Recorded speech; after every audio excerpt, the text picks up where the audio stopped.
ஓம் நம சிவாய சிவாய நமக. இன்றைய ஆன்மீக தகவல்.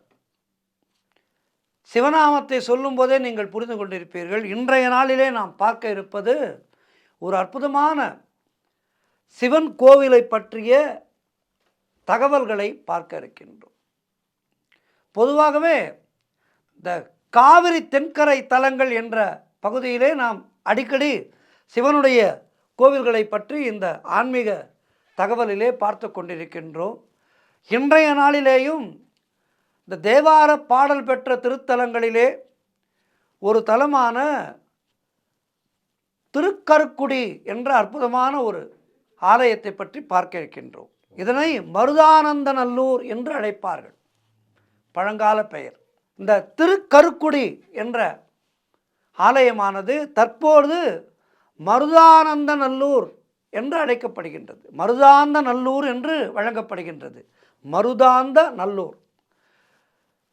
இந்த ஆலயத்திலே இறைவனுடைய பெயர் சர்க்குணலிங்கேஸ்வரர். என்ன அற்புதமான தமிழ் பெயர் பாருங்கள். சர்க்குணலிங்கேஸ்வரர், கருக்குடிநாதர், பிரம்மபுரீஸ்வரர். இப்படி 3 அருமையான திருப்பெயர்களிலே இந்த இறைவன் வழங்கப்படுகின்றார். இங்கிருக்கின்ற இறைவி, அதாவது அம்பாளுடைய பெயர் சர்வாலங்கார நாயகி, சர்வாலங்கார பூஷிதாயை நமக என்று சகஸ்ரநாமத்திலே ஒரு பெயர் வரும். அப்படி சர்வாலங்கார நாயகி, எப்போதுமே அலங்கார தோற்றத்தோடு காட்சி தருகின்ற அம்பிகை, அத்வைத நாயகி, கல்யாண நாயகி. இப்படி இறைவியும் 3 திருப்பெயர்களிலே காட்சி தருகின்றார். தேவார பாடல்கள் பெற்ற தலம் என்று சொன்னேன் அல்லவா? சம்பந்த பெருமான் இங்கே பாடியிருக்கின்றார். இந்த தேவார பாடல் பாடியிருக்கின்றார் என்று சொன்னேன் அல்லவா? சம்பந்த பெருமான் பாடியிருக்கின்றார்.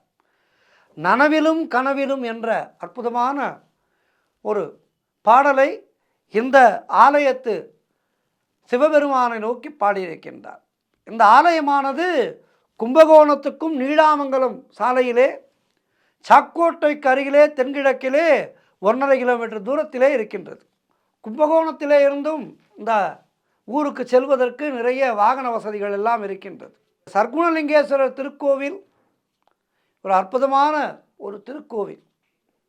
இந்த ஆலயத்துக்கு செல்வதாலே என்ன பலன் என்றால், இந்த சர்க்குணலிங்கேஸ்வரையும் சர்வாலங்கார நாயகியையும் தரிசிப்பவர்களுக்கு வாழ்க்கையிலே அந்த தம்பதிகளுக்கு பிரிவு என்பதே வராது.